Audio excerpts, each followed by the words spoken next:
Haleluya, puji Tuhan. Salam sejahtera Bapak Ibu, Saudara-saudari, keluarga GPD Elsadai Magelang.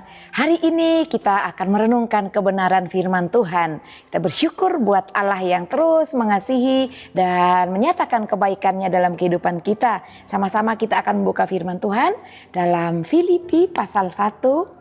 Filipi pasal 1 ayat 12 sampai ayatnya yang ke-26. Kita akan membaca beberapa ayat dalam firman Tuhan ini. Saya akan membacakan satu ayat untuk kita semua. Filipi 1 ayat 21, demikian bunyi firman Tuhan.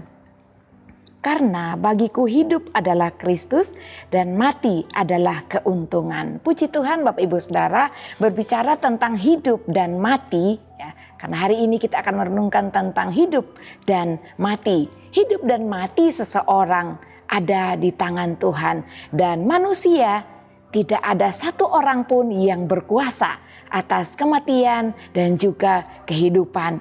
Jika hari ini saya, Bapak Ibu Saudara sekalian masih hidup, masih bernafas, itu adalah anugerah Tuhan bagi kita.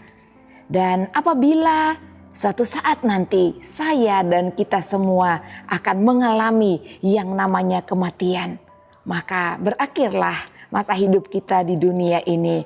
Namun kita akan melihat dalam kebenaran firman Tuhan yang telah kita baca, Rasul Paulus berkata dalam ayat yang ke-21, karena bagiku hidup adalah Kristus dan mati adalah keuntungan. Bapak Ibu yang dikasihi Tuhan, tidak banyak manusia normal yang menginginkan kematian, dan apalagi berbicara tentang kematian dirinya sendiri. Tentu akan banyak orang berusaha supaya umurnya panjang, usianya ditambahkan oleh Tuhan supaya dapat bertahan di muka bumi ini, hidup dalam jangka waktu yang lama. Sebab pada umumnya kematian maupun sesuatu hal yang mendatangkan kematian bagi kehidupan, bagi diri sendiri itu sangat dihindari oleh kebanyakan orang. Oleh sebab itu banyak orang yang menjaga kesehatannya dengan baik. Bahkan ketika mengalami sakit, ya tidak tanggung-tanggung mengeluarkan biaya yang sangat banyak hanya untuk mempertahankan hidup ini tetap hidup. Oleh karena itu kita mau belajar apa maksud dan tujuan Rasul Paulus berkata, bagiku hidup adalah Kristus dan mati adalah keuntungan. Firman Tuhan ini atau ayat firman Tuhan ini diucapkan oleh Rasul Paulus ketika dia berada di dalam tahanan, ketika dia berada di dalam penjara. Lalu apakah maksud Rasul Paulus berkata demikian? Hidup adalah bagi Kristus dan mati adalah keuntungan baginya. Bagi Rasul Paulus, hidup adalah memberi buah. Hidup adalah melayani Kristus. Kita sama-sama melihat ayat firman Tuhan dalam ayat yang ke-22 Bapak Ibu Saudara dikatakan, tetapi jika aku harus hidup di dunia ini, itu berarti bagiku bekerja memberi buah. Bagi Rasul Paulus, hidup bagi Kristus adalah melayani Kristus, hidup memberi buah, hidup memberi dampak bagi orang lain, hidup yang mempengaruhi orang lain untuk melakukan hal-hal yang benar dan memuliakan nama Tuhan. Dan bagi Rasul Paulus, hidup ini harus berguna, hidup ini harus mempermuliakan Tuhan. Dikatakan pada ayat yang ke-20 bahwa Rasul Paulus tidak merasa malu dengan keadaannya Bapak Ibu Saudara. Ayat 20 berkata demikian. Sebab yang sangat kurindukan dan kuharapkan ialah bahwa aku dalam segala hal tidak akan beroleh malu, melainkan seperti sedia kala, demikian pun sekarang Kristus dengan nyata dimuliakan dalam tubuhku, baik oleh hidupku maupun oleh kematianku, oleh matiku. Nah Bapak Ibu Saudara yang dikasihi Tuhan, Rasul Paulus tidak merasa malu meskipun Rasul Paulus dipenjarakan oleh karena pelayanannya, oleh karena cintanya, oleh karena nama Tuhan, yaitu nama Kristus. Dia dipenjarakan dan dikatakan bahwa ada ayat-ayat ya yang menyaksikan Rasul Paulus ketika dipenjara ada ada orang yang bersuka cita dan mensyukuri ketika dia dihukum karena mereka memiliki kepentingan diri sendiri. Namun Bapak Ibu, kita tidak mendalami ayat-ayat ini, kita lebih belajar apa maksud dan tujuan Rasul Paulus berkata hidup untuk Kristus dan mati adalah keuntungan bagi Rasul Paulus. Dan dalam keadaannya di dalam penjara dikatakan bahwa dia tidak malu. Karena di dalam penjara sekalipun Bapak Ibu, Rasul Paulus ini tidak dipengaruhi oleh situasi dan kondisi apapun. Ketika dia di dalam penjara, dia tetap bersemangat. Semangatnya tetap berkobar-kobar untuk melakukan pelayanan bagi Kristus. Menyaksikan tentang kasih, kemurahan dan cinta Tuhan Yesus kepada orang-orang yang ada di dalam penjara. Dan dikatakan ketika di dalam penjara, seperti ayat firman Tuhan yang kita baca, kerinduan Rasul Paulus ketika dia hidup adalah hidup memberi buah.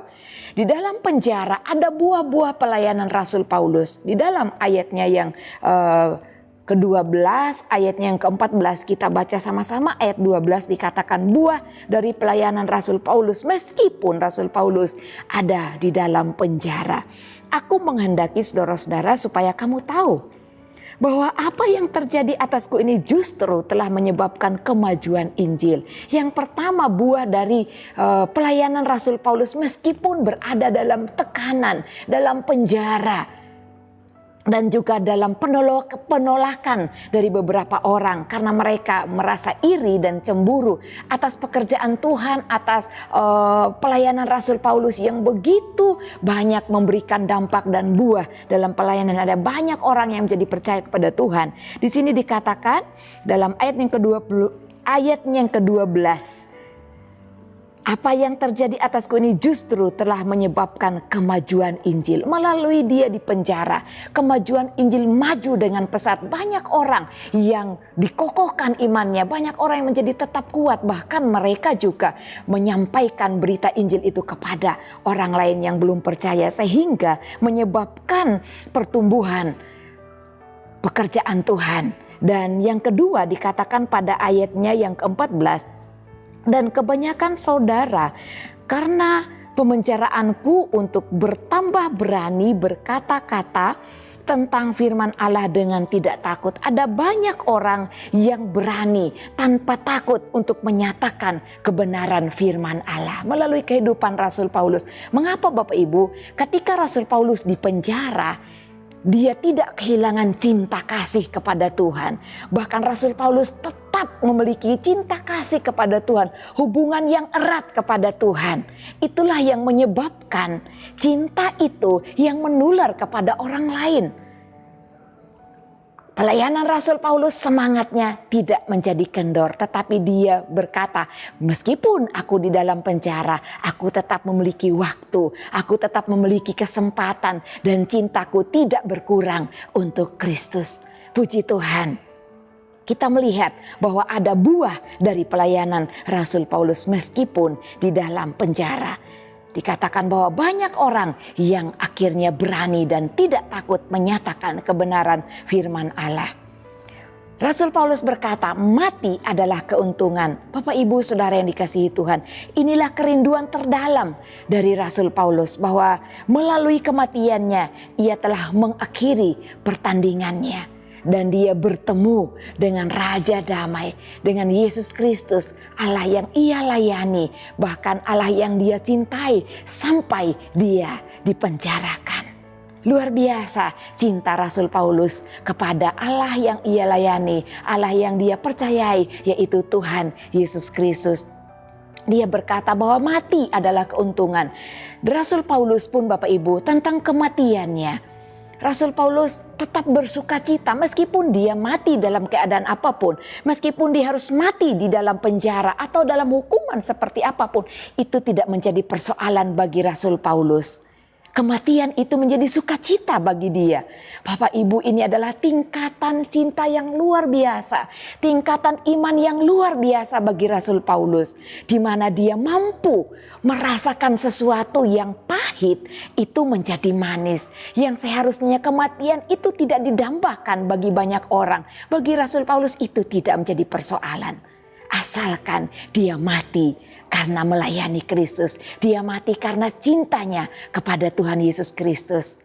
Kalau ada orang bertanya pada saya, bahkan kita semua Bapak Ibu, apakah hari ini engkau siap mati demi Tuhan? Tentu mungkin ada beberapa juga di antara kita ya yang berpikir apakah sudah siap atau belum. Tapi bagi Rasul Paulus itu semuanya baik baginya. Karena dia memiliki hubungan yang erat dengan Tuhan. Cinta yang begitu dalam kepada Tuhan. Puji Tuhan. Kehidupan Rasul Paulus sungguh menjadi berkat bagi jemaat yang ia layani, jemaat yang ia pimpin. Dan dia ingin memberikan pengaruh yang besar, dampak yang besar tentang kecintaannya terhadap Tuhan kepada jemaat yang ia layani. Jadi bagi Rasul Paulus hidup dan mati tidak menjadi beban, tidak menjadi persoalan. Semua itu indah bagi Rasul Paulus. Semua adalah berkat dalam kehidupannya. Yang terpenting dalam kehidupan Rasul Paulus adalah hidupnya tetap menyatakan Kristus dan memberi manfaat bagi jemaat yang ia percaya, yang dipercayakan oleh Tuhan dan yang ia layani. Bapak Ibu yang dikasihi Tuhan, Rasul Paulus memiliki hubungan yang sangat erat dengan Tuhan. Sehingga Rasul Paulus dapat merasakan hal-hal yang indah di dalam Tuhan. Yang seharusnya bagi kita itu adalah masalah berat. Tapi bagi Rasul Paulus itu adalah hal yang baik bagi dirinya. Bahkan dia tidak takut tentang kematian. Itu adalah hal yang ia rindukan untuk cepat berjumpa dengan Sang Pemilik hidup, yaitu Tuhan Yesus Kristus. Hendaknya dalam kehidupan kita pun, dalam situasi apapun, dalam kondisi apapun, kita tetap kokoh di dalam iman, di dalam kepercayaan kita. Tetap kokoh di dalam kasih kita. Baik kasih kita terhadap Tuhan, kasih kita terhadap sesama kita. Yang dapat kita lakukan melalui kesaksian hidup kita. Hidup kita yang tidak kendor di dalam mengasihi Tuhan meskipun dalam kondisi yang tidak mengenakan. Tetapi mari kita belajar untuk tetap memperlihatkan sukacita kita.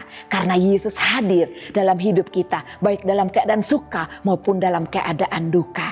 Dan mari kita tetap teguh kokoh di dalam iman kita dan juga di dalam pengharapan kita di dalam Tuhan Yesus Kristus. Dan mari kita tetap terus berkobar-kobar semangat kita di dalam melayani Tuhan, menyaksikan cinta Tuhan kepada orang lain, terlebih kepada sesama kita yang belum percaya kepada Tuhan Yesus Kristus.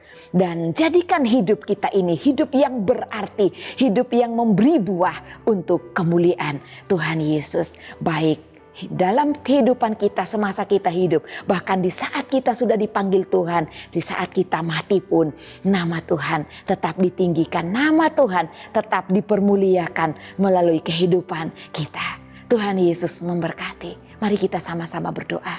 Haleluya Yesus. Terima kasih Bapa yang baik. Kami mengucap syukur Tuhan, hari ini kami dapat belajar dari teladan kehidupan Rasul Paulus. Bahwa Rasul Paulus imannya tidak menjadi kendor ketika dia di dalam penjara. Tetapi dia tetap hidup memberi buah, hidup memberi dampak bagi jemaat yang ia pimpin. Bagi orang-orang yang belum percaya kepada Tuhan. Tuhan jadikan hidup kami hidup yang memberi buah untuk kemuliaan nama Tuhan Yesus sendiri. Dan Engkau memberkati kami segenap keluarga GPD Ilsadai Magelang Tuhan. Ya Tuhan, tolonglah keluarga GPD Ilsadai Magelang tidak melepaskan kepercayaan.